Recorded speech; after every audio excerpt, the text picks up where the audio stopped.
I have collected all 8 instruments of the sirens. I am ready to wake the windfish. Welcome back to more Link's Awakening. Music. The fish stirs in the egg. You are there. The quest is nearly complete. There's only a few things left, like burning enemies alive. I love burning the enemies with a fire rod, so I want to enjoy some of that. Thank you very much. I appreciate it. But first, I do want to go talk to some of the villagers now that we're ready to wake the windfish. And then there's a few more things to do in town. I do want to show all the pictures that we collected during this adventure. But don't worry, we will be waking the windfish momentarily.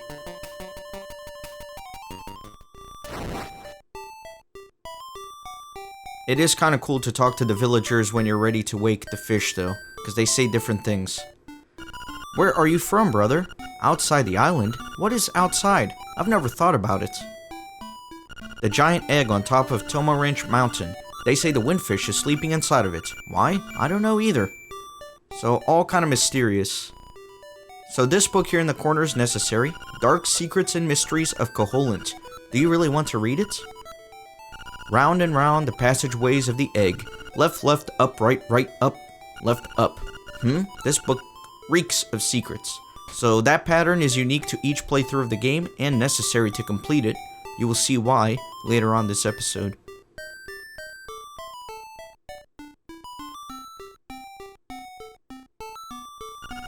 Little fox. I'm trying to talk to Marin. Thank you for everything. Link, you are the kindest boy I know. One day, I made a wish to the windfish. What was the wish? No, it's a secret. Dude, you're asking me when we started to live on this island?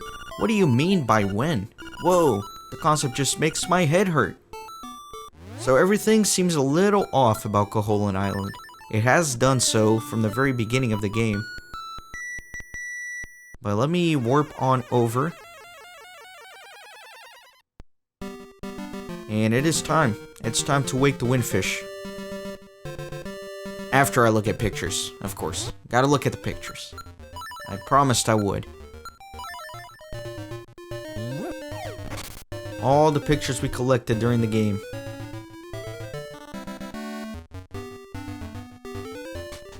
Okay, so let's look at the album, The Travels of Link. So let's look.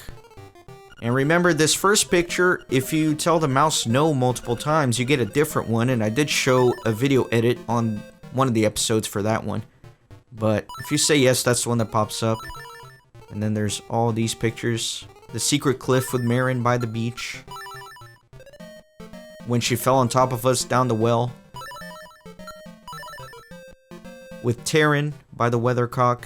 I like how Link and Marin look annoyed in that one. Grandpa Ulrira on his phone. And Bow Wow after he's been returned home. Now number 7 is the thief one that I showed. This is 8, the fisherman falling down. And the Zora, of course. Richard outside Candlelit Castle. I hope he's mowing his lawn. Our little ghost buddy, one of my favorite characters in the game, the ghost. And then the final picture, which is kind of dark. There you go, those are all the pictures. I think it would have been cool if the mouse wasn't here anymore after that final picture. That would have been kind of scary. Just because he fell off the bridge, and then we'd have to assume it was to his death. But I don't know why I wish that. That's kind of weird now that I think about it. That's kind of messed up. But yeah, that picture number 7 that was empty, that was if you steal from the shop and you get labeled a thief. I did show that with a video edit on another episode. But anyways, with that out of the way, let us pull out the instruments of the siren and wake the windfish.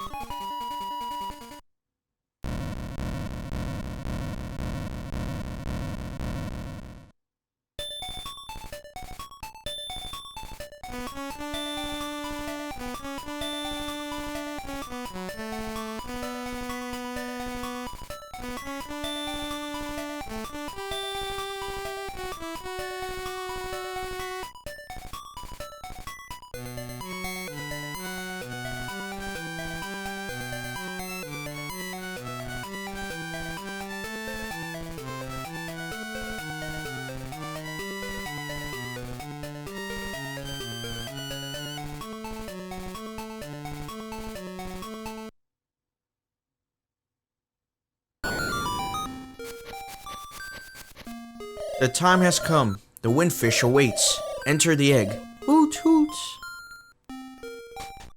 So here we are, the windfish's egg.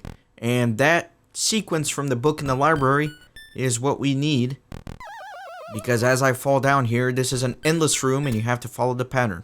So for me, it was left, and then left again, up, and then right again, and then up, left, and finally up one more time. Again, this is different every playthrough.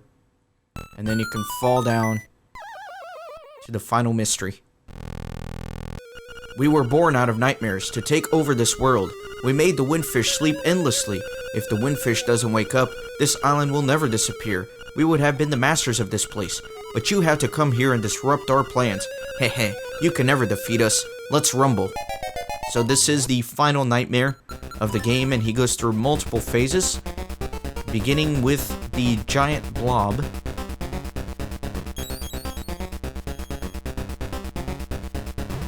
And basically you have to sprinkle magic powder on it.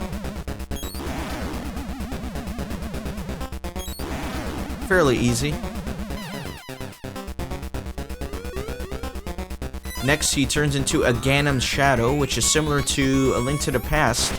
So you have to reflect the energy beams back to him.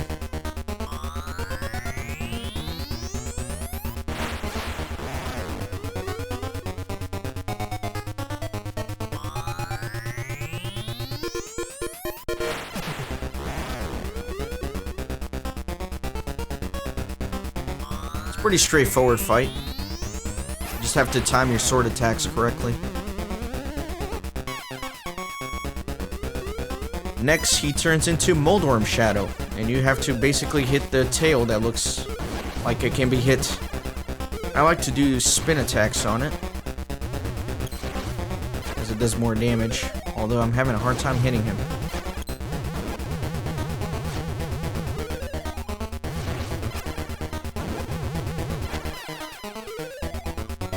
Finally, he's going to turn into Ganon Shadow. And again, similar to the boss fight from A Link to the Past, and if you actually dash at him with the Pegasus boots, you do double damage. So that's a good strategy. Especially when he's standing still like that, just ram into him, and then avoid his attacks. With the red tunic, level 2 sword, and the Pegasus shoes, you do a ton of damage. Got a few hits off on him there. There we go. Now he's going to turn to Land Mola. And pretty easy with the boomerang. One hit.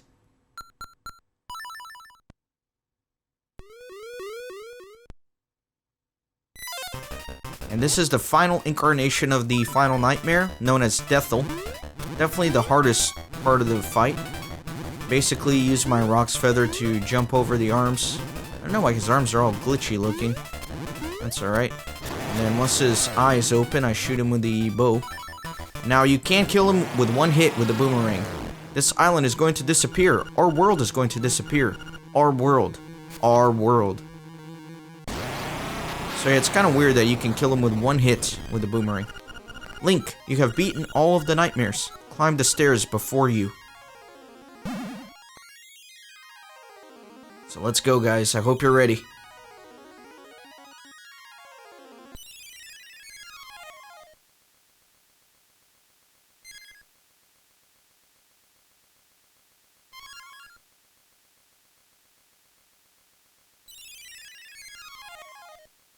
Hoot, young lad, I mean Link, the hero. You have defeated the nightmares. You have proven your wisdom, courage, and power. As part of the Windfish's spirit, I am the guardian of his dream world. But one day, the nightmares entered the dream and began wreaking havoc. Then you, Link, came to rescue the island. I have always trusted in your courage to turn back the nightmares. Thank you, Link. My work is done. The Windfish will wake soon. Goodbye. Hoot.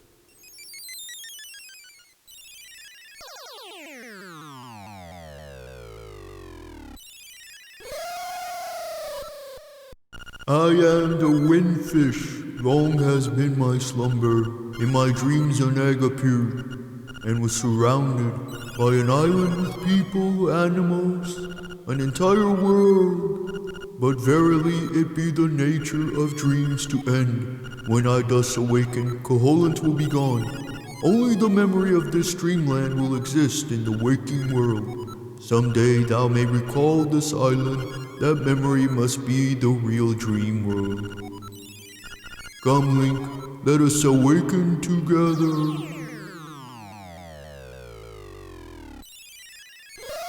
Play the 8 instruments. Play the Song of Awakening.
That's it, guys. That's the end of the game. I always found that ending pretty sad, and it always kind of impacted me in one way or another.